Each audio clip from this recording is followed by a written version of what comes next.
ओम नमो भगवते वासुदेवाय। ओम नमो भगवते वासुदेवाय।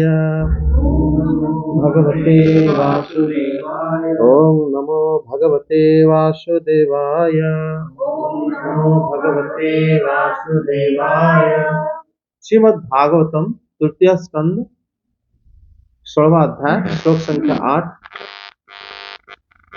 नाहं यथाग्नि यजमान आविर्भूता निष्ठोत्तद्भूतप्लुत मदन्होता भूमुखेन यद्वाहाणस्य मुखात् चरतो अनुभासं तुष्टस्य मय्य बहितैर्निजकर्म पाकैः। अनुवाद। जो अपने संपूर्ण कर्म फल मुझे अर्पण कर सदा संतुष्ट रहते हैं, वे निष्काम ब्राह्मण ग्रास ग्रास पर तृप्त होते हुए घी से तरह के पकवानों का जब भोजन करते हैं, तब उनके मुख से मैं जैसा तृप्त होता हूँ, वैसा यज्ञ में अग्नि रूप मुख से यजमान की दी हुई आहुतियों को ग्रहण करके नहीं होता। ये भागवतम का जो तृतीय स्कंद का 16वां अध्याय है। ये अध्याय में ये चर्चा ऐसा हुआ है कि जय और विजय जो वैकुंठ के द्वारपाल हैं वो खड़े रहते हैं और सनकादि ऋषिवृंद भगवान को दर्शन करने के लिए अंदर जाना चाहते हैं और ये दोनों उनको तब श्री भगवान कह रहे हैं, जब इन्होंने मतलब भगवान तो पहले बोले कि ये ब्राह्मण मेरे परम आराध्य हैं, जय जगन्नाथ, मेरे अनुचर हैं, आप लोगों का जो अपराध किया है तो मैं अपना ही अपराध मानता हूं। तद्व प्रसादयाम्यद्य ब्रह्म दैवं परं हि मे तद्वित्यात्मा कृतं मन्ये ततः स्वपुंभिरासत्कृतः। तो भगवान मतलब कह रहे हैं कि ब्रह्म ही में परम दैवम, ब्राह्मण मेरे एक आराध्य हैं। ब्राह्मण कौन होता है? जो भगवान को जानते हैं और मेरे परम आराध्य हैं। मेरे अनुचर आप लोगों का अपराध किया है और उसमें मैं अपना ही अपराध मानता हूं। तत् ही आत्मकृतं, मैं मानता हूं कि अपराध मेरा है, क्योंकि मेरे अनुचर जो जय और विजय आपको रोके, वास्तव में अपराध मेरा है, ये मेरा अपराध मानता हूं और इसीलिए मैं आप लोगों को क्षमा मांगता हूं। भगवान और सनकादि ऋषिवृंद को माफी मांगे कि अद्य प्रसाद यामी, मेरे ऊपर प्रसन्न हो जाए। आत्मकृतं मन्ये तद्वः, अद्य प्रसाद यमी, कि मुझे आप लोग प्रसाद मेरे ऊपर प्रसन्न हो जाइए। इसका अर्थ हो गया क्षमा मांगना, ठीक है। वो बोले कि मेरे ऊपर प्रसन्न हो जाइए कि आप लोग जो ब्राह्मण राजा।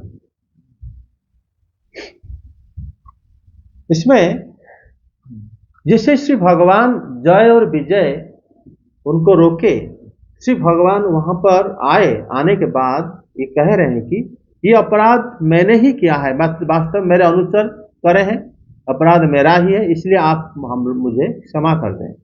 ब्राह्मण मेरे पूज्य है, ब्राह्मण कुमार है, सनक सनातन सनंदन सनत कुमार। यहां पर श्री भगवान अपने ही मतलब यहां पर एक और बात भी है, जय विजय उनको अंदर जाने नहीं दे रहे कि जय विजय भगवान के अनुचर हैं, वो भगवान की सेवक हैं, वो भगवान की सेवा करने के लिए ही इनको जाने नहीं दे रहे थे और ये भगवान को दर्शन करने के लिए ही अंदर जाना चाहते थे। बात दरवाजे पर हो गई है ना, वैकुंठ के जो गेट के पास, और उन्होंने सोचे कि भगवान मंदिर के अंदर रहते हैं, वैकुंठ के अंदर, हमें वैकुंठ के अंदर जाएंगे तब दर्शन मिलेंगे। लेकिन जय विजय जानते हैं कि भगवान सर्वत्र है, अगर दर्शन करना है यहीं पर ध्यान कर भगवान को दर्शन देंगे, अंदर जाने की क्या जरूरत क्या है कि नहीं। भगवान भगवद गीता बताते हैं, जे यथा माम प्रपद्यन्ते तां तथैव भजामि, जो भक्त मुझे जिस प्रकार भजन करता है मैं उसी प्रकार उसके अनुरूप प्रदान करता हूं। सनकादि ऋषिवृंद अगर चाहते हैं कि भगवान वैकुंठ के अंदर हैं, तो भगवान वैकुंठ के अंदर हैं, इसलिए अंदर से बाहर आए उनको दर्शन देने के लिए। जो ध्रुव महाराज जानते हैं कि भगवान वैकुंठ में रहते हैं, इसलिए भगवान मधुबन में रहते हुए भी वैकुंठ से आके उनको दर्शन दिए, क्योंकि भक्त की ऐसे मनसा है। ध्रुव महाराज भगवान को तपस्या करे थे मधुबन में, मथुरा में। मथुरा में भगवान नित्य रहते हैं, शास्त्र में बताया जाता है। लेकिन ध्रुव महाराज भगवान जानते हैं कि भगवान वैकुंठ में रहते हैं, तो भगवान वैकुंठ से आए। प्रहलाद महाराज जानते हैं कि भगवान सर्वत्र हैं, तो उनके लिए सर्वत्र हैं, नीचे निकला है। भक्त का जैसा भाव है, भगवान उसी भाव को कभी ठेस नहीं पहुंचाते। इसी समय सनकादि ऋषिवृंद कहे मन में ये भाव कि भगवान अंदर रहते हैं मंदिर के अंदर है, वैकुंठ के अंदर, बाहर नहीं है। तो भगवान अंदर है, इसलिए वहीं से चल के आए उनको दर्शन। भक्तों की भाव को एज इट इज भगवान रखते हैं। हाँ सर, नहीं तो वो प्रकट होकर उनके सामने आ सकते थे, लेकिन वो चल के आए अंदर, क्योंकि ये इनका भाव था कि भगवान अंदर है, हम देखना चाहते हैं हम उनको, तो भगवान अंदर है, उनके लिए भगवान अंदर है। प्रहलाद जानते थे भगवान सर्वत्र है, तो उनको देखने का क्या मतलब? वो कभी देखने कोई मंदिर नहीं जाते थे प्रहलाद महाराज, वो सर्वत्र भगवान को दर्शन करते थे। चाहे जहरीला सांप हो, चाहे आग हो, चाहे खंबा हो, चाहे गदा हो, खड्ग हो, सब जगह भगवान है, तो उनको कोई मार नहीं पाता था। भगवान सर्वत्र है, कैसे मारेंगे उनको? वो मारते थे लेकिन इनके पास असर नहीं पड़ता था, क्योंकि वो जानते थे कि कृष्ण ही है। इसीलिए मैं भी कृष्ण, मतलब कृष्ण का अंश हूं, और ये कृष्ण है सर्वत्र। वो कृष्ण को दर्शन करते थे प्रहलाद। यहां पर सनकादि ऋषिवृंद ये मतलब भगवान को दर्शन करने के लिए अंदर जाना चाहिए, भगवान की इच्छा है। श्री भगवान उन लोगों को जो पहले श्लोक में बताया कि मतलब ये कि ब्राह्मण मेरे आराध्य हैं और मुझे क्षमा कर दो आप लोग, और इसके बाद वो जानते थे कि भृत्यों के अपराध जो होता है वो स्वामी का ही होता है। मतलब जय विजयों के लिए भगवान बोले भृत्यो मेरे सेवक हैं, उनका अगर कोई अपराध होता है तो उसके अपराध का नाम स्वामी के ऊपर आता है। ये किनके हैं ये सेवक? अरे भगवान की, विष्णु की जी के हैं। अच्छा, विष्णु जी की सेवा कैसे करते हैं? मतलब नाम स्वामी का आता है, इसीलिए मुझे आप लोग क्षमा करें, ये दोष मेरा ही है। उसके बाद वो बताते हैं मेरे जो अमृत समान निर्मल यश है, यश क्यों मिला है? क्योंकि मैं ब्राह्मणों की सेवा करता हूं। नहीं तो मतलब लक्ष्मी देवी जो है मेरे ऊपर इसीलिए प्रसन्न, मतलब मुझे कभी त्याग कर नहीं जाते क्योंकि मेरा गुण ही ऐसा है। ठीक है, श्री भगवान तापर आज जो श्लोक में बताते हैं, इस श्लोक में है कि ब्राह्मणों को वो प्रशंसा कर रहे हैं और उसी समय अपनी भृत्यों को वो रक्षा कर रहे हैं। भगवान ऐसे इस श्लोक में बता रहे हैं। आगे आज इसी से ही हम शुरू कर रहे हैं। नाहं तथाद्वि यजमान हवीर्विता निश्चोदघृत प्लूत मदन्हुत भुंक्त मुखेन। अगर मही अभिहति ही कर्मपाक ही तुष्टस्य यजमानस्य विताने श्रोत घृत प्लुत मुखेन आदम अहं यजमान हवि यथा न अदेभि है यत ब्राह्मणस्य मुखतः अनुभांस चरतः अग्नि इति शेषः। ब्राह्मण की मुख से अगर आप ब्राह्मण को भोजन देते हो, ब्राह्मण वो होता है जब भोजन करते ही भगवान उसको ग्रहण करते हैं उनको मुंह से, समझे? और यहां पर कहते हैं कि मैं मान लो बड़े बड़े यज्ञ के द्वारा सपोज अपने कर्म को संतुष्ट करने वाले जो निष्काम यजमान यज्ञ में क्या करते हैं, सब भविष्य आदि प्रदान करते हैं, उससे मैं इतना संतुष्ट नहीं होता। यज्ञ या हवन के माध्यम से भगवान को अग्नि के माध्यम से दिया जाता है हविष, कहते हैं उससे ज्यादा तो मैं ब्राह्मण के मुंह से ग्रहण कर लेता हूं। ब्राह्मण तो वो होते हैं जो सम दम तितिक्षा सब गुण उनके अंदर रहता है, तो उनको किसी भी वस्तु की आवश्यकता नहीं होता, तो उनको अगर खिलाओ वो पहले तो खाएंगे नहीं। वो जो ब्राह्मण होते हैं उनको तो मतलब उनके वो ब्रह्म चिंतन में ऐसा मग्न रहते हैं, उनको अगर आप ये सब लोभ दिखाओगे खाने का, उनको तो कोई फर्क नहीं पड़ेगा। उनको अगर पहली बात तो वो कहेगा भाई क्यों खाएंगे। ब्राह्मण तो अपना देखो, सुदामा ब्राह्मण विप्र थे, वो बच्चों को अपना वृत्ति त्याग नहीं करे, गृहस्थ थे, पढ़ाते थे बच्चों को। और योग माया श्री कृष्ण के दर्शन कराने के लिए ऐसे करा दिया, वो बच्चों लोगों के घर में मतलब प्रॉब्लम आई, वो लोग मतलब उनके सर को पैसा नहीं दे पाए, क्योंकि उनका उस टाइम देते थे क्या ना, खेती बाड़ी का जो अनाज वगैरह घास वगैरह वो देते थे ताकि घर घास में बनता था। सुदामा विप्र जो बच्चों को जो ब्रह्म ज्ञान पढ़ा रहे थे, वेद पढ़ा रहे थे, लेकिन बच्चों के घरों में प्रॉब्लम था, वो लोग इनको पैसा नहीं दे पाते थे, तो इसलिए इनके घर में खाने के लिए नहीं था। ये तो अपना कर्म तो डेली करते थे।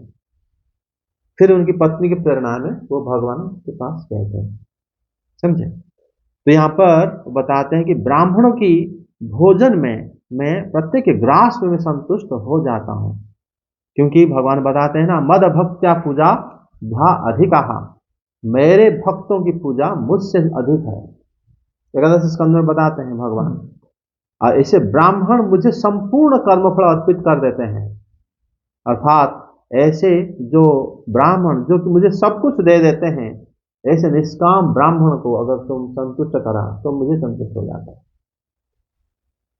तो इसमें भगवान एक रखे हैं बैरिकेड कि आप लोग ब्राह्मण को पहचानना चाहिए, ब्राह्मण के माध्यम से ही मुझे सेवा करना चाहिए। इसके बाद बताते हैं, तेषां विभर्म्याहमखंड विकुंठयो योगो माया विभूति रमलांघ्रिरजः किरीटैः विप्रांस्तु को न विषहेत अदर्हाणंभ सद्यः पुनाति सह चंद्रललामुका। अनुवाद। योग माया का अखंड और असीम ऐश्वर्य मेरे अधीन है, तथा मेरी चरणोदक रूपिणी गंगा जी चंद्रमा को मस्तक पर धारण करने वाले भगवान शंकर के सहित समस्त लोकों को पवित्र करती है। ऐसा परम पवित्र एवं परमेश्वर होकर भी मैं जिनकी पवित्र चरण रज को अपने मुकुट पर धारण करता हूँ, उन ब्राह्मणों के कर्म को कौन नहीं सहन करेगा। मतलब श्री भगवान यहाँ पर ब्राह्मणों की महिमा गान कर रहे हैं। मतलब कहते हैं कि मतलब अखंड वैकुंठ योग माया विभूति ही, योग माया भगवान की अपनी निज शक्ति जो कि असीम ऐश्वर्य के मतलब मालकिन है योग माया। और वो मैं जिन ब्राह्मण की चरण रज अपने मुकुट में धारण करता हूँ, मेरे चरण को रज को भगवान शिव मतलब गंगा जी के थ्रू वो धारण करते हैं, लेकिन मैं ब्राह्मण की चरण रज को धारण करता हूँ। तो इसी से ही मतलब संपूर्ण लोक को जो पवित्र करता है मेरे चरण रज, इसीलिए ब्राह्मण की उनके चरण को मैं अपनी मस्तक में धारण करता हूँ। तो इसमें उनके कर्म को कौन सहन नहीं करेगा, तो जो भी करते हैं वो मुक्त रूप में उनको सहन मैं करता हूँ। और ब्राह्मण लोग जो है इस ऐसा कर्म, उनका जो कर्म होता है भगवत अर्पित कर्म होता है ब्राह्मणों का। हाँ, अब विराट स्वरूप में ब्राह्मण भगवान के मुख से निकले, मुख जो है भगवान के ब्राह्मण का है, भुजा जो है क्षत्रियों का है, ठीक है, चरण जो है शूद्रों का है, जांग जो है वो वैश्यों का है। ऐसे ब्राह्मण मुंह से निकले हैं भगवान के, इसलिए मुख की शोभा है ब्राह्मण। और भगवान उनको उनके चरण रज को ब्राह्मण की मस्तक में धारण करना, ब्राह्मण उन्हीं के मुंह होने की वजह से इसमें ब्राह्मण भगवान के मुंह है, उनके मस्तक है। ब्राह्मणों के चरणों को वो अपने शीश में धारण करते हैं। भगवान वही तो बता रहे हैं, भगवान के मुंह से ही ब्राह्मण की उत्पत्ति हुआ है, समझे। तो तुम्हारा मुंह पर कोई भी वस्तु अगर मुंह में ऊपर लगता है नीचे लगता है तो मुंह में कोई दोष नहीं लगता, समझे कि नहीं। जैसे मान लो तुम्हारा मुंह का जो शोभा बढ़ाते हैं, जैसे मुंह में जो तुम मान लो क्रीम लगाते हो, अगर यहाँ लगाओ यहाँ लगाओ यहाँ लगाओ कोई फर्क नहीं पड़ता उसमें। उसी प्रकार ब्राह्मण भगवान के मुख के सदृश है, विराट स्वरूप में ब्राह्मण ही भगवान के मुख है। तो इसीलिए उनका भगवान जो भी धारण करे, इसमें भगवान की कोई दोष नहीं लगता ना, उसमें उनको कोई लगेगा कि वो छोटे हो गए, क्योंकि उन्हीं का मुंह की शोभा ही ब्राह्मण है। समझे कि नहीं? और आगे बताते हैं,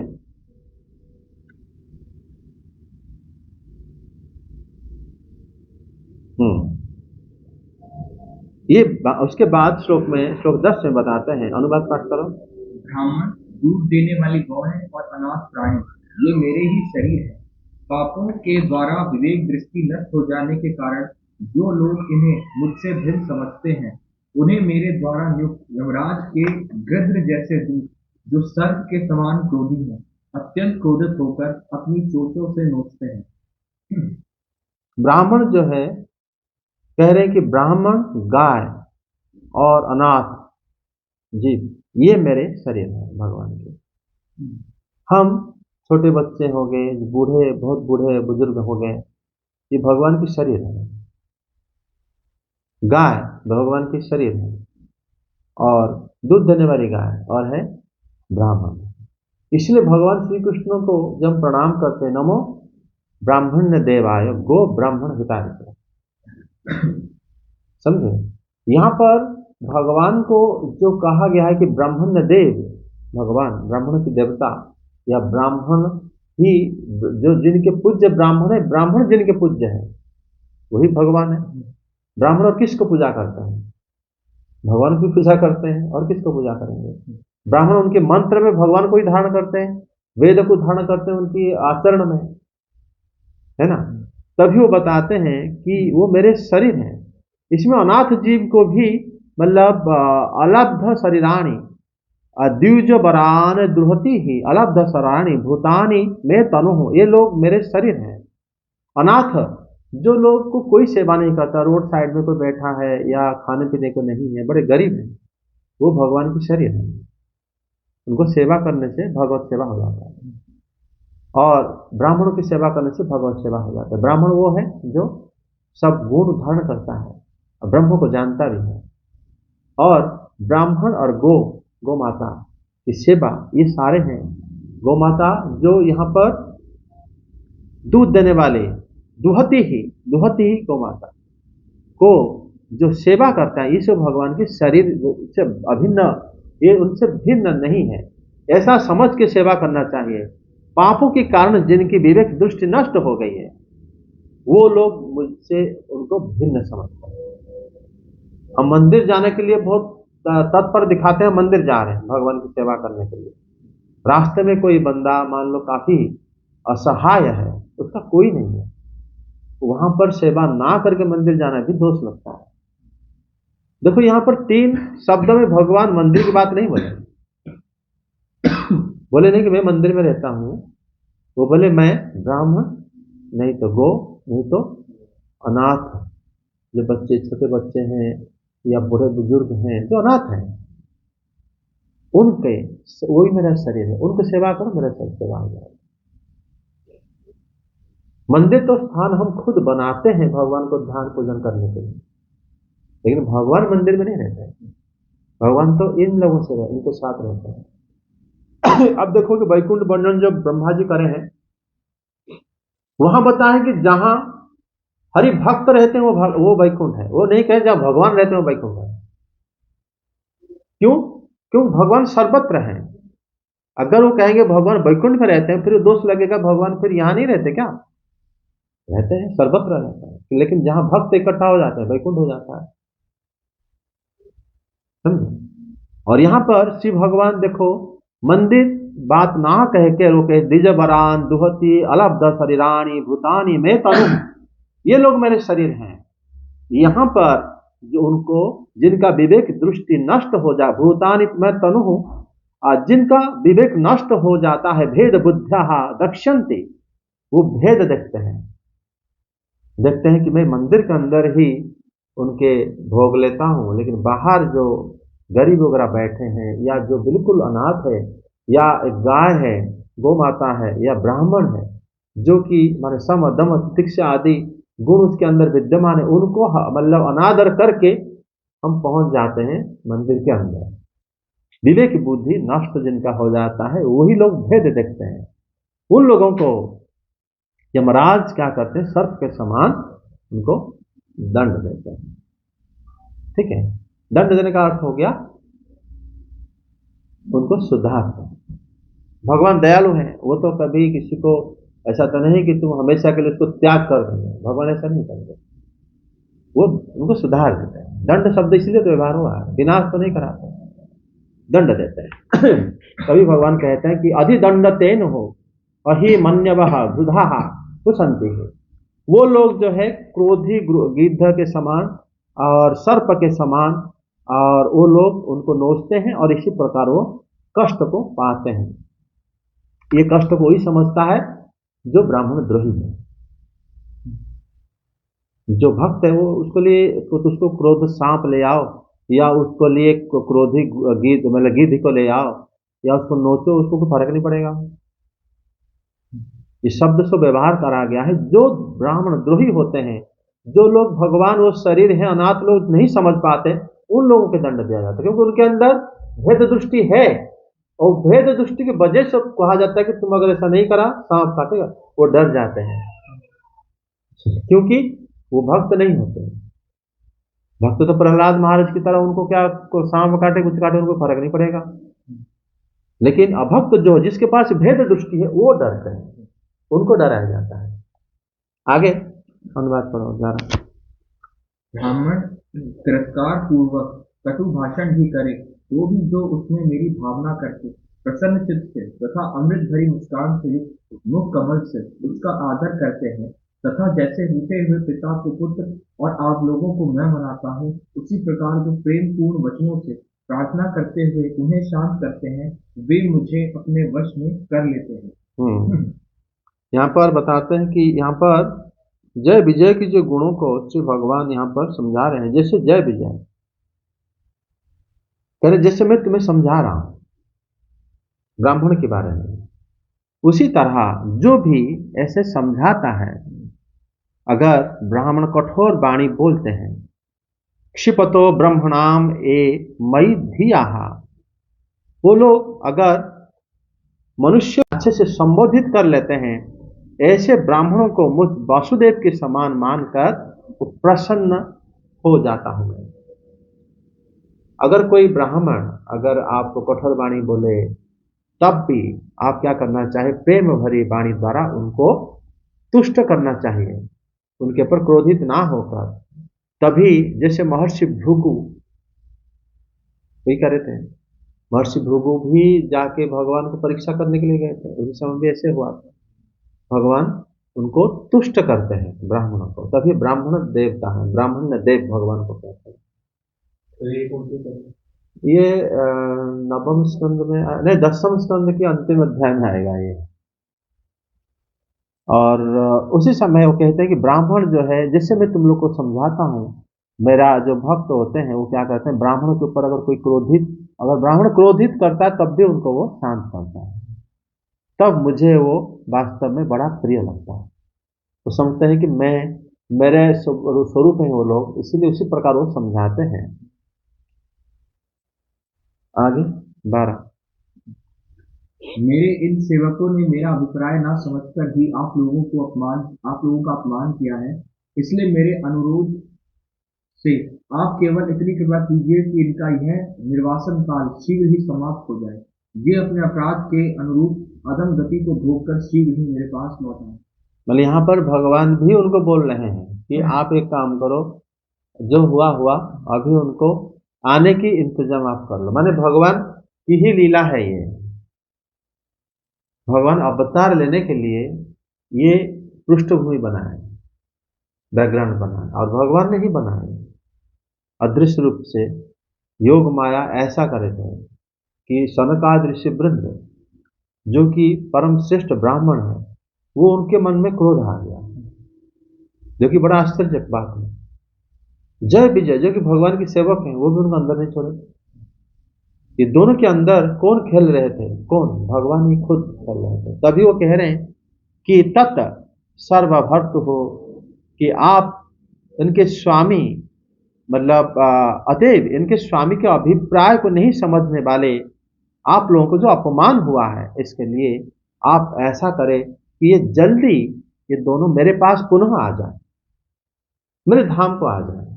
आप ऐसे व्यवस्था करो, इनका निर्वासन काल जल्दी समाप्त हो जाए, ये दोनों मेरे पास पुनः आ जाए।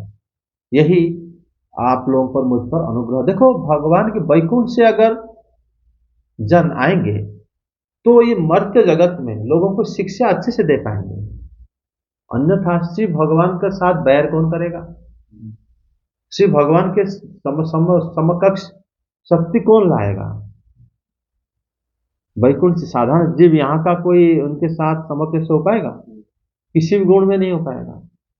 उनके पास इतने गुण होता था, वैकुंठ से जो आते हैं वो, ये तो युधिष्ठिर महाराज भी आश्चर्य होकर प्रश्न करे थे नारद जी को। तेज, उनके धन ऐश्वर्य कभी कमी नहीं है उनके पास।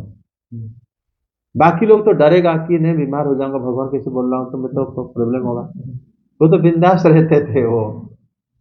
वो भी युधिष्ठिर महाराज जब पूछे थे तब श्री नारद बोले क्योंकि ये श्री कृष्ण से जुड़े हुए हैं, ये जय विजय हैं, वैकुंठ से ही आए, ये ऐश्वर्य विहीन कैसे हो सकते हैं? ऐश्वर्य विहीन कभी नहीं हो सकते हैं। उनके पास कभी ऐसा नहीं आएगा कटोरा लेके बाहर बैठे, ऐसा कभी नहीं होगा। रावण, कुंभकर्ण, शिशुपाल, दंतवक्र, हिरण्यकश्यप, हिरण्याक्ष, उनके समकक्ष तो कोई देवता भी नहीं हो पाए थे। इतने प्रसिद्ध थे वो लोग, किसी में वो लीला करने के लिए, और बाकी सब लोग समझेंगे तत्व को। अगर वो नहीं आए तो भगवान आके हमारे, हम लोग जब हम लोग उनके बारे में कुछ भी नहीं पता, तो अगर आएंगे भी हम लोग क्या करेंगे? जब भगवान आते हैं पहले ऐसा लीला, मतलब सूत्रधर उनके अपने लोग ही आते हैं, आने के बाद फिर भगवान जब लीला करने आते हैं फिर उनके भक्त भी आते हैं, फिर होता है लीला। उसके बाद फिर बाकी लोग जो अगल बगल से सब आश्चर्य के सुनते हैं, देखते हैं, फिर उनको भक्ति करते हैं। भगवान इसलिए आते हैं। और उसी में ना तो रावण को हम दोष दे सकते हैं, ना हिरण्याक्ष को दोष देंगे, ना हिरण्यकश्यप को, ना शिशुपाल को, ना दंतवक्र को। वो भगवान के आविर्भाव के कारण है। वो लोग भगवान को पूजा करते समय इनको भी पूजा किया जाता है, सारे असुरों को, क्योंकि वो भगवान को आविर्भाव कराए थे। वो लोग आए थे तभी भगवान आए थे। हमारे लिए तो भगवान उनके, जब सोचो जो असुर लोग जिनको भगवान श्री कृष्ण अपने हाथों से पकड़ के उठाए थे, उनके साथ खेले थे, उनको मारे थे, तो कितने भाग्यशाली हैं वो लोग। और वो भगवान से अभिन्न है वो लोग। मतलब भगवान को पूजा जब किया जाता है उनको भी पूजा किया जाता है, क्यों? उन्होंने मैंने सारे भक्तों की मनोरंजन करे थे वृंदावन में। बच्चों को जैसे खिलौना दिया जाता है, योग माया उनको जीता जागता खिलौना भेज रहे थे एक के बाद एक वृंदावन में। कभी पूतना के रूप में आए, कि अघासुर के रूप में आए, कि बकासुर के रूप में आए। तो भगवान जो खेलते थे उनके साथ, कोई सुदर्शन चक्र से लड़ते नहीं थे। जैसे बच्चे, बड़े चंचल बच्चा जैसे घूमते हैं, बड़े सोचते इसको पकड़ लूं, यशोदा माता हाथ पकड़ के खींच लेती थी कि दुष्ट बालक जो है ये महाराज नंद महाराज, इसको घर के अंदर बंद कर दे, बड़ा चंचल है, ये किसी का जो असुर आया है ये उसके पकड़ने के लिए कोशिश कर रहा है। भगवान क्या करते हैं ना, अपने वो जन जो है वो लोग कितने भाग्यशाली हैं, जैसे ब्रज के वासी हैं उसी तरह वो लोग भी हैं। और यहाँ पर मतलब श्री भगवान बताते हैं कि मतलब आप ऐसे करो कि उनके निर्वासन काल जल्दी समाप्त हो जाए और ये पुनः यहाँ पर आ जाए। भूयः मम अंतिकम इताम तद में अनुग्रह, मेरे पर अनुग्रह करो ये जल्दी आ जाए। जबकि भगवान दोनों तरफ, दोनों के हृदय में है। वो जो कहेंगे अभी सनकादि ऋषि वृंद, तो भगवान उनसे अनुमति मांग रहे कि आप लोग ऐसे करो, बता दो कि ये जल्दी आ जाए। तो भगवान ऐसा करें इसका किसी की बुद्धि भी नहीं। लोग जो पहली बार देखे सब आश्चर्यचकित हुए थे। सनकादिक ऋषि को कोई आश्चर्य नहीं हुए थे। वो जानते थे कि भगवान कुछ इच्छा करते हैं वही होता है दुनिया जगत में। उन्होंने रावण के रूप में जब माता सीता को मतलब हरण करे पूरे संसार में सब जगह में, और जैसे हनुमान जी जब लंका के पास आए तो उसी समय भी सारे देवता सब कुछ सब सेवा करने के लिए तत्पर हो गए थे। सनकादिक ऋषिवृंद सिर्फ भगवान श्री राम को आके तुष्टि करके चले गए। ये जो घटना घटा वो तो जानते थे ये तो भगवान खुद कराए। भगवान श्री राम ही खुद रावण को पहले से ही इंतजाम करके बनाए। सनकादिक ऋषिवृंद इसीलिए आश्चर्य नहीं हुए थे। वो अयोध्या आए, भगवान को उनको स्तुति करे और भगवान को प्रार्थना करे, उनके संतुष्ट होके भगवान से अंतर मतलब भगवान की स्तुति करने के लिए ही वो आगमन हुआ सनकादिक ऋषिवृंद का। और वो मतलब रावण वध कर, ये तो भगवान की लीला ही है। भक्त लोगों को उद्धार करने के लिए श्री भगवान अनेक लीला करते हैं।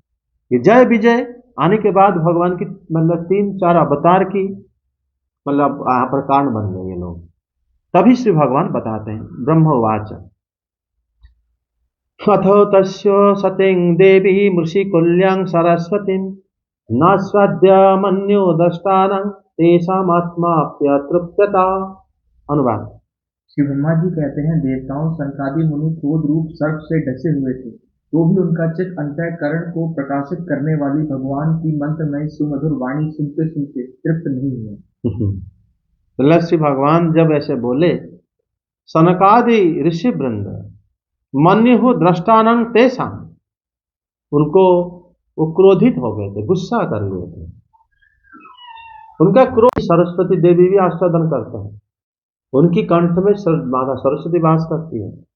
भगवान इतने मंत्र मुग्ध वाणी बोलने लगे, उसी समय उनका अंतःकरण आत्मा अपि ना अतृप्ततः, उनकी अंतःकरण तृप्त नहीं हुआ। भगवान जो बोलते हैं वो सुनते रहते हैं। भगवान को देखते हुए हम पहले देखे थे कि भगवान को दर्शन करके उनके सारे इंद्रियां बड़ा व्याकुल हो गए थे। उनकी आंखें, उनके सर्वणेन्द्रिय, उनके चाहते थे कि भगवान को आलिंगन कर लें, भगवान को आस्वादन कर लें, भगवान को देखता रहें, ऐसे इस भाव से थे वो। उसमें भगवान को समझ, उनकी वाणी को समझने के लिए उन्होंने संपूर्ण रूप से अपने मन को वहां लगा दिया कि भगवान क्या कह रहे हैं। उसके बाद जा रहे हैं भगवान की वाणी अत्यंत मनोहर, कम अक्षर वाला था, अत्यधिक अर्थयुक्त था एवं बड़ा गंभीर था। सतिं वादाय शृण्वन्तो लब्धितम्, मतलब भगवान की जो वाणी है, श्री ब्रह्मा जी कहते हैं ये वाणी में 4 विशेष गुण होता है। पहला है ये वाणी श्रेष्ठ है, सतिं श्रेष्ठाम, सतिं वाद्याय शृण्वन्तो लब्धिम गुरुवार्थ गह्वरम। अनुवाद पढ़ो श्लोक 14। भगवान की उक्ति बड़ी ही मनोहर और थोड़े अक्षरों वाली, किंतु वह इतनी अर्थपूर्ण, सारयुक्त, दुर्विज्ञ और गंभीर थी कि बहुत ध्यान देकर सुनने और विचार करने पर भी वे इन्हें न जान सके कि भगवान क्या करना चाहते हैं। यहाँ पर देखो भगवान की वाणी को ब्रह्मा जी कह रहे हैं सतिंग है। सतिंग मतलब वाणी जो हो मतलब श्रेष्ठ है। लब्धिम, लब्धिम हो गया कम अक्षर में बोल दिए भगवान, झट से बोल दिए। थर्ड हो गया गुरुवार्थ गह्वरम, ये एंकर इनके वाणी को समझना, अभिप्राय को समझना बड़ा कठिन है। फिर अगाध गंभीरम, ये वाणी एक्चुअली क्या कह रहे हैं वो समझ नहीं पाएंगे। भगवान की वाणी की 4 विशेषता बताए ब्रह्मा जी ने। पहला तो है ये वाणी कम अक्षर युक्त है, और ये वाणी बड़ा श्रेष्ठ है, और ये वाणी का अर्थ बड़ा गंभीर है। लेकिन जो समझ में आया वास्तव में क्या ये समझ यही है ये कुछ और है, ये भी समझना कठिन है।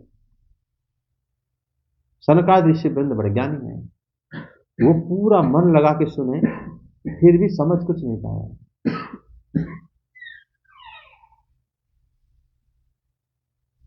श्री कृष्ण की जो कथा होती है, सत्यम लब्धिम गुरुवार्थ गौहरम और अगाध गंभीरम, भगवान की जो वाणी है ये बड़ा श्रेष्ठ है और ये कम अक्षर वाला है और ये वाणी महान अर्थ से युक्त है और ये वाणी इतना गंभीर है कि उनको वास्तव में वाच्यार्थ करना, अर्थ निकालना बड़ा कठिन है।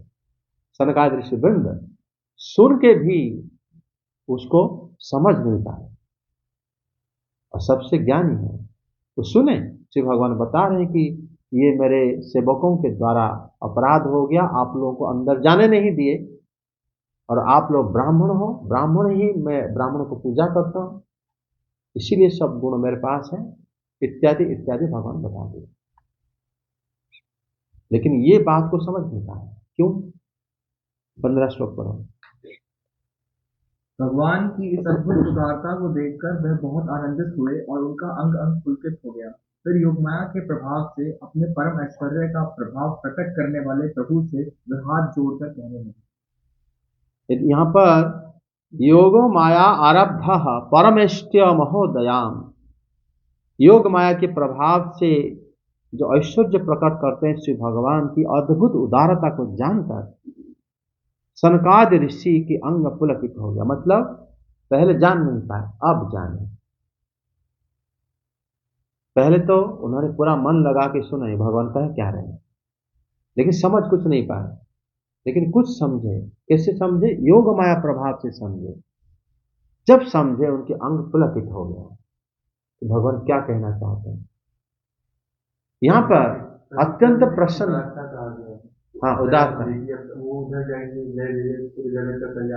हाँ ये समझे, ये भी समझे कि भगवान वास्तव में मतलब अपने जन की प्रिय, अपने जन को ही अपनाए हैं और हमें दूर कर दिए हैं, ये भी समझे। क्यों भगवान आके बोले ना कि मेरे भृत्यों के द्वारा अपराध हुआ, आप मुझे क्षमा करो, तो इसका मतलब हम आपके नहीं हैं, आपके तो यह लोग हैं जिनको आप कह रहे हो कि मेरे लोग ने आपका अपराध किया। ये भी उनको समझ में आया कि भगवान वास्तव में किसके पक्ष ले रहे हैं। मतलब भक्तवत्सल है, जबकि भगवान से भिन्न कोई वस्तु नहीं दुनिया में। जो भगवान निष्पक्ष है लेकिन वो भक्तों की पक्ष लेते हैं, इसमें दोष लगता नहीं है भगवान को कि भगवान हमेशा भक्तों की सपोर्ट करते हैं। भगवान के भक्तों की सपोर्ट जब करते हैं उनमें कोई दोष नहीं लगता, क्योंकि भक्त उनका ऐसा होता है, वो किसी को, भक्त जो होता है उसका अजात शत्रु होता है, उसके कोई शत्रु नहीं होते। और जब भक्त को सपोर्ट करते तो पूरे जगत से कल्याण होता है। जब भक्तों की सपोर्ट करने से भगवान पक्षपात नहीं होता करते।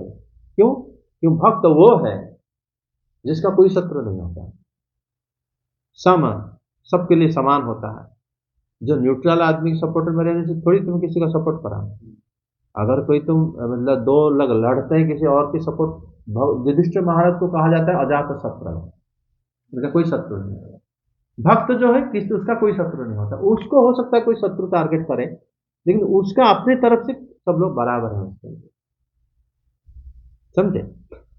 यहाँ पर योग माया के प्रभाव से अपने ऐश्वर्य जो प्रकट करते हैं श्री भगवान की ब्राह्मणों को मतलब ऐसे समझाते हैं, सम्मान करते हैं, ये जानकर वो अत्यंत प्रसन्न हुए। ब्राह्मण को भगवान सम्मान करते हैं। बताए कि ब्राह्मण को मतलब भोजन में मैं जितना संतुष्ट होता हूं उतना संतुष्ट मैं हवन से नहीं होता है ना, यज्ञ आदि क्रिया से नहीं होता। ब्राह्मण के चरण रज को मस्तक में धारण करता हूं, जबकि मेरे चरण रज को शंकरादि देवता धारण करते हैं। अब ब्राह्मण जो है, ब्राह्मण ही अब मेरा शरीर है। भगवान बताए गाय, दूध देने वाली गाय, और ब्राह्मण और जो अनाथ बच्चे, अनाथ मनुष्य, ये सब मेरे शरीर है, बूढ़े बुजुर्ग आदि। इन लोगों को सेवा करना ही मेरी सेवा है। बताए। तो जब सनकादि ऋषिवृंद जाने कि भगवान ये बता रहे हैं तो उनको बड़ा आश्चर्य हुआ। अभी आगे ऋषि लोग बता रहे हैं। ऋषय उचुहु न भयं भगवन्मीदास्तवः देव चिकीर्षितं कृतो मे अनुग्रहश्चेति यदध्यक्ष्यः प्रभासते। अनुवाद। मुनियों ने कहा, स्वप्रकाश भगवान, आप सर्वेश्वर होकर भी जो ये कह रहे हैं कि यह आपने मुझ पर बड़ा अनुग्रह किया, तो इससे आपका क्या अभिप्राय है, यह हम नहीं जान सकते। आगे। प्रभु, आप ब्राह्मणों के परम हितकारी हैं।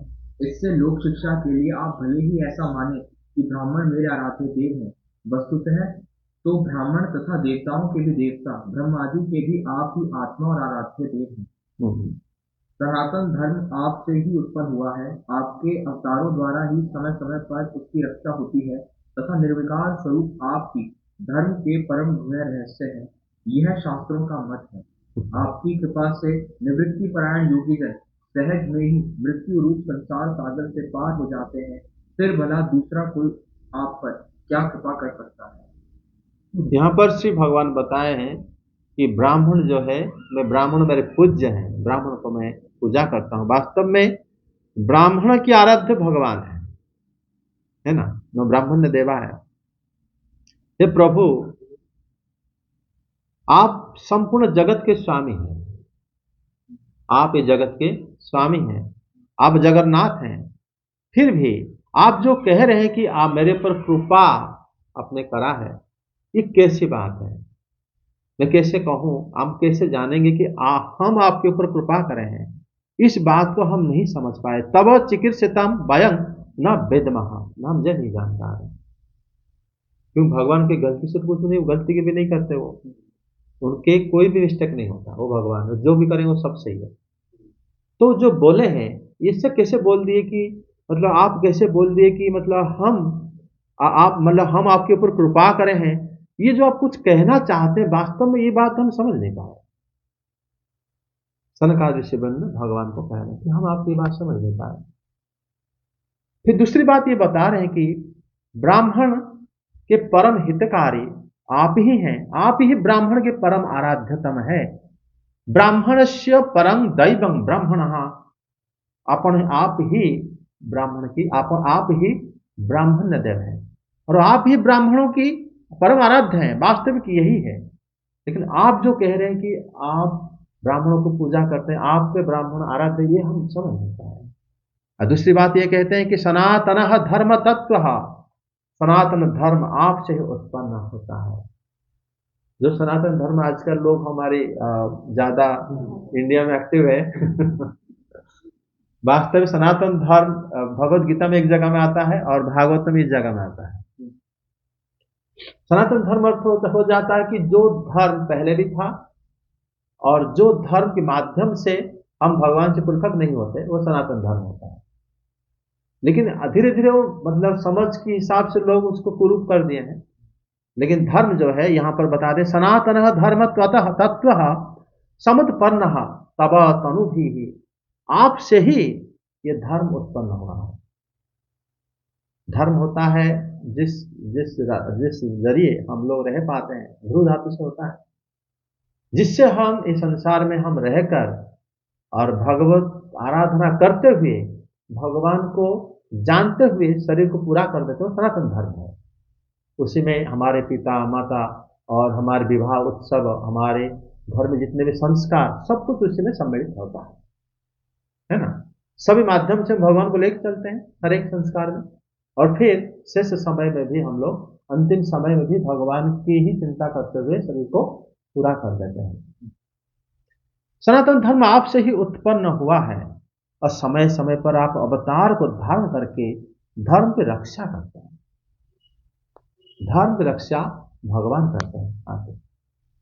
और निर्विकार स्वरूप आप ही धर्म के रहस्य हैं। निर्विकारो भवान धर्मस्य परम गुह्य मतः। धर्म में एक गुह्य बात होता है, बहुत गूढ़ बात, जो सिर्फ भगवान जानते होते हैं, सब लोग नहीं जान पाते। द्वापर युग में देखो, बड़े बड़े धर्मात्मा थे, पितामह भीष्म थे, गुरु द्रोण थे, लेकिन धर्म समझने में उनको डाउट हुआ था। जबकि सब लोग उन्हीं से ही धर्म को आगे पूछते थे, भीष्मदेव से, वेद व्यास जी से। लेकिन श्री कृष्ण धर्म युद्ध में उनको धर्म की परिभाषा समझा दिए थे, वास्तव में धर्म होता क्या है। इसीलिए बताए थे कि जब जब धर्म की हानि होता है तब मैं ही अवतार लेता हूं, क्योंकि धर्म तो साक्षात भगवत प्रणीतम, षष्ठ स्कंद में कहा गया है। धर्म वास्तव में भगवान ही प्रणीत करते हैं और कोई नहीं करता। यहां पर सनकादि ऋषिवृंद वही कहे हैं कि धर्म आप ही से उत्पन्न हुआ है, आप ही जो रास्ता बताते हो वही धर्म है, और बाकी सारा धर्म हम नहीं कह सकते। धर्म की जो रहस्य है वही आप ही हो, ये शास्त्र का मत है।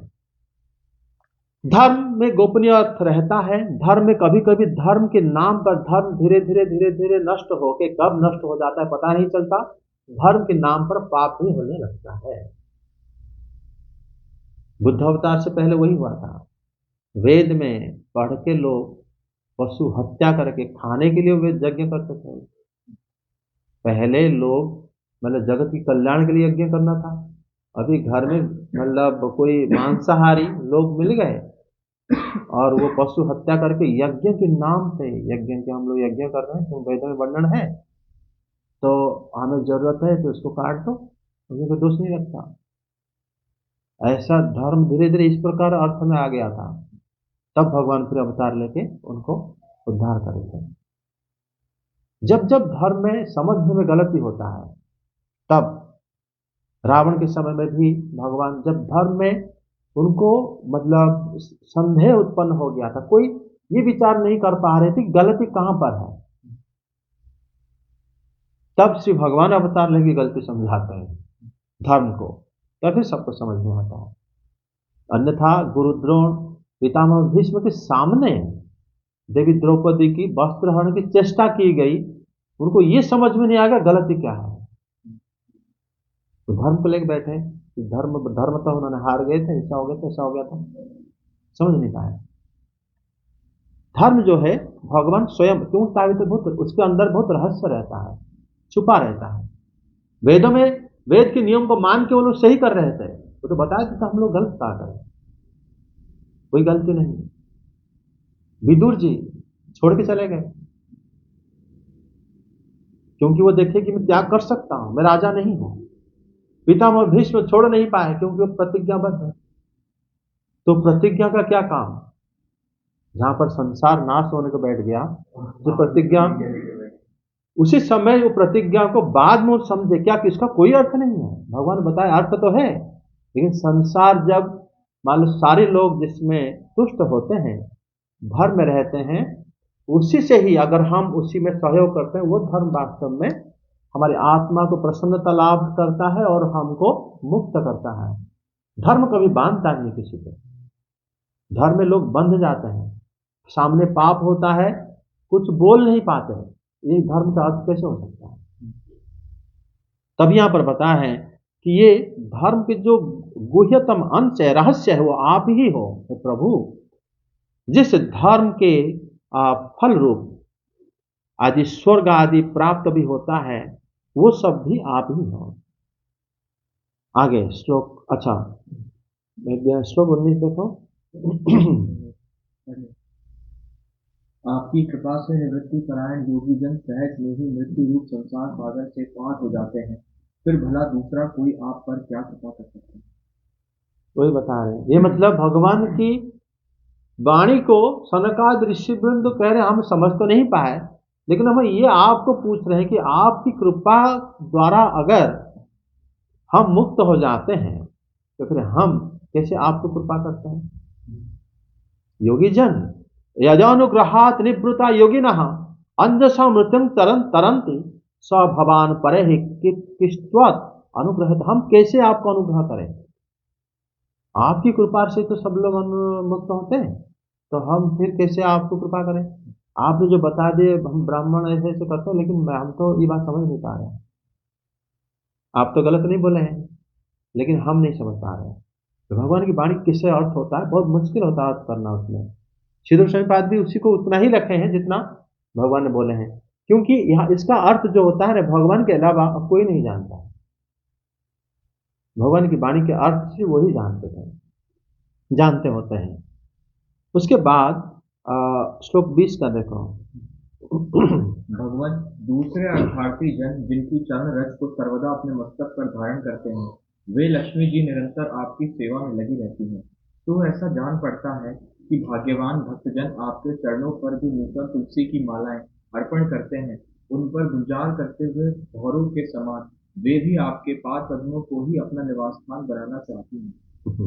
किंतु अपने पवित्र चरित्रों से निरंतर सेवा में तत्पर रहने वाली उन लक्ष्मी जी का भी आप विशेष आदर नहीं करते। आप तो अपने भक्तों से ही विशेष प्रेम रखते हैं।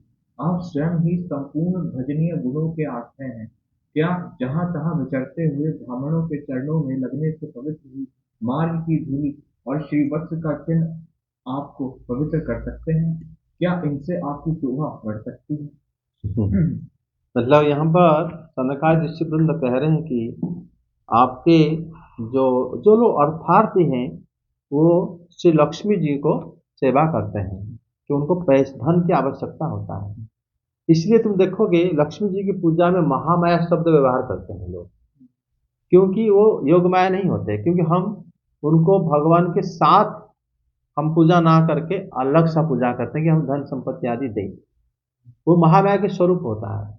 और चतुश्लोकी भागवत के हिसाब से योग माया महामाया एक स्वरूप है, लेकिन जब हम कृष्ण के साथ उनको चाहते हैं योग माया हो जाती है वो, और जब अलग चाहते हैं माता को महामाया हो जाती है। वो हमारी जरूरतें पूरा करने के लिए मतलब हम लोग पूजा करते हैं। यहाँ पर बताते हैं कि जैसे श्री लक्ष्मी जी को चरण धूल को जो लोग प्राप्त करना चाहते हैं, सारे लोग चाहते हैं कि ऐश्वर्य हमें प्राप्त हो, लेकिन वही माता लक्ष्मी आपके चरणों की सेवा करती रहती है, आपको छोड़ नहीं पाती। माता लक्ष्मी कभी कभी भक्तों को बुलाने पर आती है, लेकिन वो बहुत जल्दी ही चली भी जाती है। इसलिए बहुत जगह में देखोगे कि अमीर लोग गरीब हो जाते हैं, गरीब अमीर हो जाते हैं, अलग अलग प्रकार। माता लक्ष्मी चंचला है, बहुत किसी जगह में ठहर नहीं पाती, उसको बहुत जल्दी बोर लगता है, वो एक जगह में बहुत देर नहीं रह पाएगी।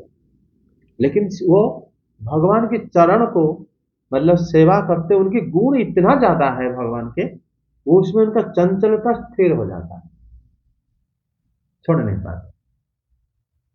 भगवान उनको कुछ कहे भी नहीं, यहां तक कि जब माता लक्ष्मी प्रकट हुई, सब लोग मतलब दूल्हा बन के खड़े हो गए थे कि शायद ये हमें वर्ण करेंगे, लेकिन माता लक्ष्मी सीधा भगवान उनकी तरफ आए भी नहीं थे, वो भी मतलब लाइन में खड़े भी नहीं थे, लेकिन वो उन्हीं को उनके बारे में जो श्रवण करी उन्हीं को वर्ण करे हो। जबकि श्री भगवान उनसे वार्ता भी नहीं करते विशेष। और यहाँ पर जैसे बताया गया है कि मतलब भाग्यवान भक्तगण आपके चरणों पर जो तुलसी माला चढ़ाते हैं, वो जैसे भ्रमर राज के समान वो आपके तुलसी मंडित चरणों को अपना स्थान बनाते हैं और वहीं पे गुनगुनाते रहते हैं। और भगवान माता लक्ष्मी को विशेष महत्व ना देने पर भी वहां पर माता आपको नहीं छोड़ती, क्योंकि आप ऐसे भक्त वत्सल हो, आपके गुण को अनंत भगवान गान करते रहते हैं। माता लक्ष्मी सुनते हुए वो अपने गुण भी भूल जाती है कि मैं चंचला हूं, वो इस जगह में स्थिर होकर बैठ जाती है और सुनती रहती है भगवान की लीला गुण। इतना बहुत अद्भुत गुण है भगवान के, उनका रूप, उनके गुण, उनके मतलब इस तरह अनुरूप है। ऐसे ऐसे भक्तों के साथ भगवान ऐसे ऐसे लीला करते हैं, आश्चर्यचकित हो जाती है माता सुनते हुए। और जो फूल में जो भ्रमर गुनगुनाते हैं, भ्रमर गीत में हम लोग दसम स्कंद में पढ़े थे पिछले बार, वो भ्रमर जो है भगवान के गुण को गाते हैं। वहां पर जब गान करते हैं उसी समय वो माता लक्ष्मी सुनती है कि कैसे उस समय सब चुप हो जाता है, कोई नाम संकीर्तन करते सुनते हैं चुप होके कि भ्रमर गप बोल क्या रहा है भगवान का गुण को, सब गुनते मतलब गुनगुनाते रहते हैं। तो इसी प्रकार भगवान को ये मतलब सनकादिक ऋषिवृंद कह रहे हैं कि माता लक्ष्मी आपके चरणों को ही अपना आश्रय बना लिया है। आपके भक्त भी मतलब अपने माता लक्ष्मी को अत्यधिक आदत तो नहीं करते, फिर भी भक्तों का आप अधिक प्रेम करते हैं। आप संपूर्ण भजनीय गुणों के आश्रय हैं। सारे जितने भी अच्छे अच्छे गुण हैं, सारे गुण आप ही के पास ही हैं। और जहां तहां वितरण करने वाले ब्राह्मण की चरण धूल अर्थात शिव चिन्ह आपको पवित्र बना सकते हैं क्या? ब्राह्मण तो इधर उधर घूमते हैं, तो क्या उनके चरण धूल आपको पवित्र कर सकता है? आपके गुण ऐसा है, जो लक्ष्मी को कोई कोई लोभी ब्राह्मण चाह भी लेता है कि मुझे थोड़ा धन मिल जाए, लेकिन वो आपको नहीं छोड़ते, तो कैसे कह सकते हैं कि आप ब्राह्मणों की चरण से आप पवित्र होते हैं? हम कैसे मानेंगे इस बात को? हम कैसे समझेंगे इस बात को? जिस लक्ष्मी को सब चाहते हैं, वो लक्ष्मी आपको नहीं छोड़ पाती है, और आप भक्तों को ज्यादा आदर करते हो, तो इसमें हम कैसे समझें कि आप ब्राह्मणों की चरण रस से ही आप मतलब पवित्र होते हो? शिव सच्चिन्ह के आपको पवित्र बना देता है। ऐसे गुण मतलब आपको हम कैसे समझें? केवल संसारी जीवों को शिक्षा देने के लिए आप ऐसे करते हो, ऐसा हमें समझ में आ रहा है। तभी सुदर्शन पाद बताते हैं कि इत्यादि वचन लोक संग्रह मात्र इति अर्थ स्व यत सेवया चरण पद्म पवित्र रेणु, जिनके चरण की पवित्र रेणु को माता लक्ष्मी सेवा करती रहती है, उनको वो किस प्रकार हमारे चरण रज से मतलब पवित्र हो सकते हैं? हम कैसे माने बात को? हम तो ये समझते हैं कि आप लोक संग्रह के लिए या लोगों को भक्ति समझाने के लिए आप ऐसे करते हैं, इसके अलावा और कोई अर्थ हमारी बुद्धि में नहीं आ रहा है। सनकादिक ऋषिवंत कह रहे हैं, यही सत्य है। आगे एक श्लोक पढ़ लो। भगवान आप साक्षात धर्म स्वरूप हैं। आप सत्य आदि तीनों युगों में प्रत्यक्ष रूप से विद्यमान रहते हैं तथा ब्राह्मण और देवताओं के लिए तप, शौच और दया अपने इन तीन चरणों से इस चराचर जगत की रक्षा करते हैं। अब आप अपनी शुद्ध सत्मय वरदायिनी मूर्ति से हमारे धर्म विरोधी रजोगुण तमोगुण को दूर कर दीजिए। देखो, यहाँ पर श्री भगवान को कहा गया है कि हे त्रियुग धर्मस्य ते भगवतः त्रिभिः, हे त्रियुगी, भगवान तो कह रहे हैं हे त्रियुगी, आप जो है तीन युग में ही आप प्रकट होते हैं, प्रत्यक्ष प्रकट होते हैं। जबकि भगवद गीता में भगवान कह रहे हैं कि धर्म संस्थापनार्थाय संभयामि युगे युगे, यहाँ पर सनकादिक ऋषि वृंद कह रहे हैं कि आप तीन युग में आते हो, तो एक कलयुग में नहीं आते हैं। लेकिन वो कह रहे हैं कि धर्मस्य ते भगवत त्रियुगः त्रिभिः, आप जो है तीन युग में प्रत्यक्ष रूप से आते हो, त्रिभिः पदभिः, प्रत्यक्ष दिखते हैं। कलयुग में अगर हम कहेंगे बुद्ध अवतार, कल के अवतार अगर आते हैं, तो ये बात यहाँ पर नलिफाई हो जाता है।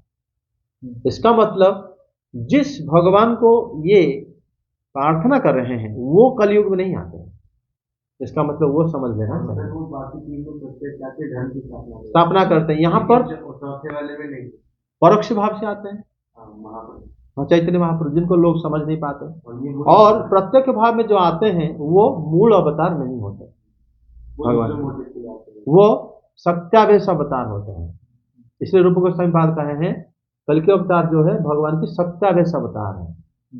अगर कल के अवतार को मूल भगवान माना जाएगा तो फिर यहाँ पर त्रिभी शब्द जो है फिर नलिफाई हो जाएगा, अर्थहीन हो जाएगा। भगवान तीन युग में प्रत्यक्ष रहते हैं, वही नारायण। कलयुग में वो शक्ति देकर प्रदान करके लीला करते हैं प्रत्यक्ष रूप से, और परोक्ष रूप से वो खुद आते हैं, जो कि कोई कोई भाग्यवान भक्त समझ पाता है। उसमें इसीलिए उनको त्रियुग कहा गया है। समझ में आया? आगे देव, यह ब्राह्मण कुल आपके द्वारा अवश्य रक्षणीय है। यदि साक्षात धर्म रूप होकर भी आप सुमधुर वाणी और पूजन आदि के द्वारा इस उत्तम कुल की रक्षा न करें तो आपका निश्चित किया हुआ कल्याण मार्ग ही नष्ट हो जाए, क्योंकि लोग तो श्रेष्ठ पुरुषों के आचरण को ही प्रमाण रूप से ग्रहण करता है।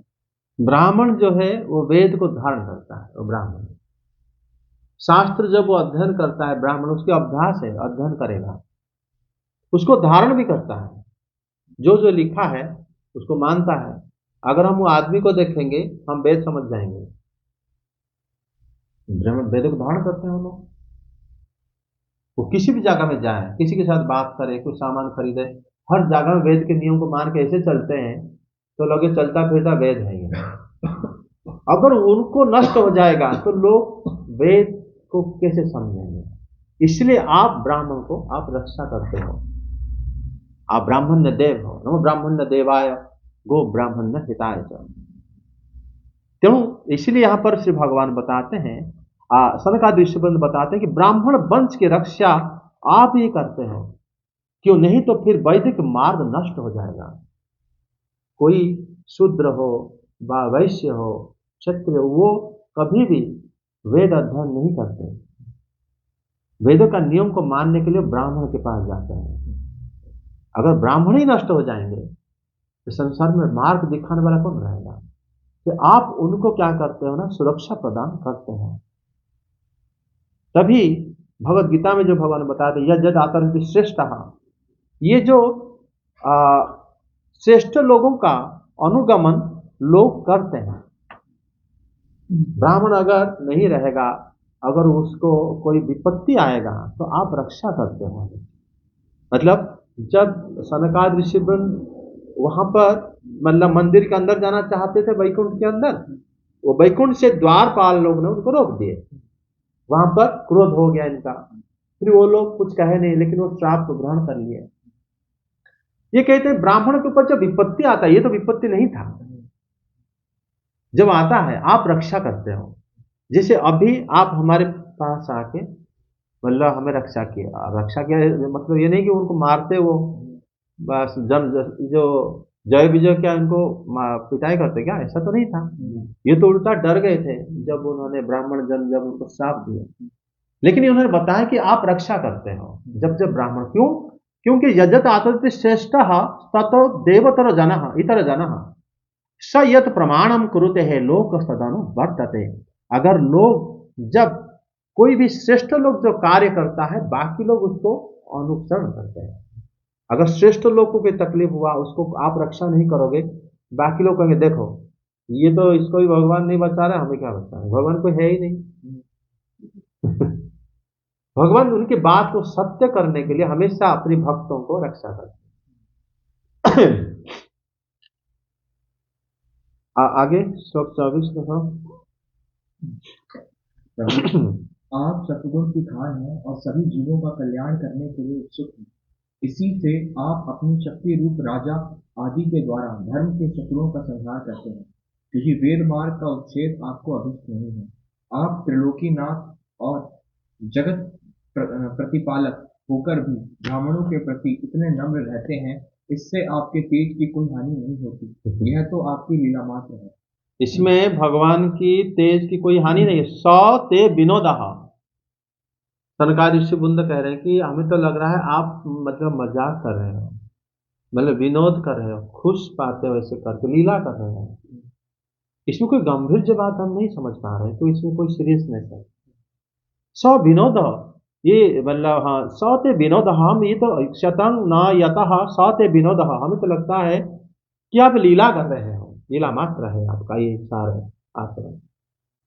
क्यों? क्योंकि आप सत्व गुण में रहते हो, सभी जीवों की कल्याण में लगे रहते हो। आप जो राजा आदि सब धर्म की नाश करते हैं, आप उन लोगों को धर्म को नाश होना आपको अभिप्रेत नहीं है। जब भी देखते हो कि धर्म नाश होता है, आप उसको कभी भी आप उसको फर्म नहीं जाते हो, कभी उसको आप ग्रहण नहीं करते। आप धर्म को जो भी नाश करता है आप उसको नाश कर देते हो। फिर भी आप ब्राह्मण के प्रति बड़े नम्र रहते हैं, ये बड़ा आश्चर्य बात है। अन्यथा साधारण भाव से देखा जाता है, जो बहुत रितवा है, जो बहुत ज्यादा योद्धा है, अमीर है, ब्राह्मण लोगों के सामने वो इतना नहीं झुकते। ब्राह्मण तो उनके सामने जाके उल्टा हाथ जोड़ के प्रभु बताओ क्या कर रहे हैं, कब आए पूजा करने के लिए, कितने पैसे दोगे, तो वो तो नौकर जैसे बात करते हैं उनसे। लेकिन भगवान जो कि त्रिलोक के स्वामी हैं, वो ब्राह्मणों के पास पूरा नम्र बन जाते हैं। जबकि वो कह रहे ये इससे आपका तेज कभी क्षीण नहीं होता। अगर बड़े आदमी छोटे आदमी के पास झुक जाता है, उसका तेज क्षीण हो जाता है, समझे? लेकिन भगवान के तेज कभी क्षीण नहीं होता। ये बड़ा आश्चर्य बात है।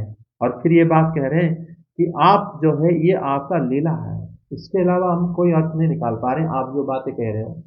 हमें इतना समझ में आ रहा है कि आप लीला कर रहे हो, विनोद कर रहे हो, मजाक कर रहे हो, अन्यथा इसमें अगर हम सीरियसली अगर इसको अर्थ निकालें तो इसमें कष्ट है, हमें समझ नहीं पा रहे हैं। सनकादि ऋषिवंदन ऐसे अर्थ समझ रहे हैं वहां पे। तभी कह रहे हैं कि हे स्वामीन, आप इन दोनों को जैसा चाहे उनको आप दंड दे अथवा कृपा करें। जय और विजय ये दो दोष करें ना करें हम कैसे बताएंगे? आगे बढ़ो। श्री भगवान सर्वेश्वर, इन द्वारपालों को आप जैसा उचित समझे वैसा दंड दें अथवा पुरस्कार रूप में इनकी वृत्ति बढ़ा दें। हम निष्कपट भाव से सब प्रकार आपसे सहमत हैं, अथवा हमने आपके इन निरपराध अनुचरों को श्राप दिया है, इसके लिए हम ही को उचित दंड दें, हमें वह भी सहर्ष स्वीकार है। बताओ, सनकादि ऋषिवृंद कह रहे हैं अगर हमें दंड नहीं तो दे दो। मतलब वो कह रहे हैं कि ये वयम निरपराध वही तो किल विषेण सुपेनायुं का योजिता बनता कि हम लोग अगर कोई आपके निरपराध हैं ये दोनों। पहले यहां पर उनको लगा कि एक्चुअली इनका कोई दोष नहीं था। भगवान को दर्शन करने के लिए अंदर जाने की क्या जरूरत थी, ये जिद करे थे। जो इन्होंने रोके हैं कोई वास्तव में आपकी सेवा ही कर रहे हैं, इसका कोई अपराध नहीं है। अगर निरपराध को हम लोग जब श्राप दिया है, अतएव हम चाहते हैं कि आप हमें दंडित करें, ये हमारे सहमत है, हम इसको भी ग्रहण कर रहे हैं, अथवा आप उनको जो चाहे कर सकते हैं। लेकिन भगवान ऐसा नहीं करते। भगवान वो दूसरों से करवा देते हैं और भगवान कहते हैं कि यही मेरा मत, यही मेरा इच्छा ही था। श्री भगवान उवाच एतो सुरेत गरतिं प्रतिपद्य सद्यः सराम्भ संभृत समाध्यनुबद्ध योगौ भूयः सकाश मुपयास्यतः आसु योबः शापो मयैव निमित्तस्तदा दैव विप्राः। अनुवाद। श्री भगवान ने कहा, मुनिगण, आपने इन्हें जो श्राप दिया है सच जानिए यह मेरी ही प्रेरणा से हुआ है। अब ये शीघ्र ही दैत्य योनि को प्राप्त होंगे और वहां क्रोध आवेश से बढ़ी हुई एकाग्रता के कारण सुदृढ़ योग संपन्न होकर फिर जल्दी ही मेरे पास लौट आएंगे। श्री भगवान उनको दोनों को आशीर्वाद दे दिए, ये मेरा अभिमत है। मतलब वो कह रहे हैं कि वह यह श्राप सब मयैव निमित्तः तदा वैतः, ये जो है जो घटना जो श्राप आप लोग दिए हैं ये सब मेरे द्वारा निर्मित हुआ है, मैंने ही ऐसा निर्मित कराया था। अर्थात इसमें जय विजय को जो डर लग रहा था कि हम गलती कर दिए, तो जब लगा कि नहीं भगवान ने चाहे थे तो इसका मतलब हमें कुछ सोच के कहे, उन्होंने चाहे होंगे तो हमारा इसमें अच्छा होगा। और इधर ब्राह्मण लोग सोचते कि हम गुस्सा कर दिए, क्रोध कर दिए, जबकि क्रोध ब्राह्मणों की गुण नहीं है। तो फिर भी वो कह रहे हैं जी भगवान ने चाहे थे तो कुछ सोच के भगवान ने चाहे होंगे, तो हमें जो क्रोध आया कम से कम भगवान की सेवा में तो आया। इसीलिए ये लोग दोनों ही मतलब इसी में संतुष्ट लाभ करें कि ये लोग दैत्य योनि को प्राप्त होंगे और क्रोधवश फिर वो क्या करेंगे, एकाग्रता चित्त से मेरे पास ही शीघ्र आ जाएंगे। ये भगवान ने कहा, भगवान ने बताया कि ये जो आश्वासन प्रदान करे दोनों को कि तुम लोग कभी भी इसमें चिंतित नहीं होना चाहिए, मेरे लिए ही हुआ था, मैंने ही कराया है। तो इसी में उनको काफी सांत्वना मिल गया कि भगवान ने कराया था, इसलिए हमें इसमें चिंता करने की आवश्यकता नहीं। पहले सोच रहे थे कि हमसे गलती हो गया, वो सोच रहे मुझसे गलती हो गया, क्या करें। तो भगवान आके बोले कि मैंने ही तो चाहा था। तो इसमें भगवान इसमें 3-4 अवतार लेंगे, जो अवतार लेंगे उसी से जगत की कल्याण होगा। उसमें सारे ऋषि मुनि वेद के अर्थ को समझेंगे और सब लोग ये कथा भगवान ऐसे लीला करते हैं, सबको पूरा संपूर्ण शास्त्र जीवन के कर्तव्य हम लोग क्या करना चाहिए नहीं करना चाहिए सब कुछ भगवान सिखाने के लिए ही ये सब हुआ था। इसका प्रारंभ वैकुंठ में हुआ था। जय जगन्नाथ। जय जगन्नाथ। तो सर मतलब भगवान जो ब्राह्मणों की तारीफ करें वो इसलिए करें क्योंकि वो अपने आप से अभिन्न माने हुए हैं और वो जो ब्राह्मण है उनकी भक्ति होती है हाँ, इसलिए। इसमें लेकिन ब्राह्मण लोग जो उत्तर दिए उसी को समझना चाहिए। ये भगवान के लीला मात्र है, ये उनके जो प्रशंसा ब्रह्मा ने ब्राह्मणों को करे। और भगवान का ऐसा गुण है, वो ब्राह्मण के सामने नम्र रहते हैं, ये उनका विशेष गुण है। एक गुण की वजह से उन लक्ष्मी देवी उनको छोड़ नहीं पाते। ये गुण सब में नहीं है, समझे? ये गुण तो भगवान के पास ही होता है। और कोई मृदंग बजाना जानता है? नहीं।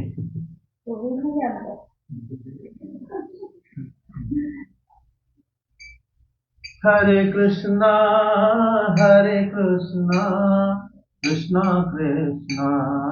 हरे हरे, हरे राम राम राम हरे हरे। हरे कृष्णा हरे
श्री बलदेव श्री सुभद्रा श्री जगन्नाथ श्री दर्शन देव की जय, श्री तुलसी माता की जय, श्रीमद् भागवतम की जय, श्री भक्त वृंद की जय, वृंदावन धाम की जय।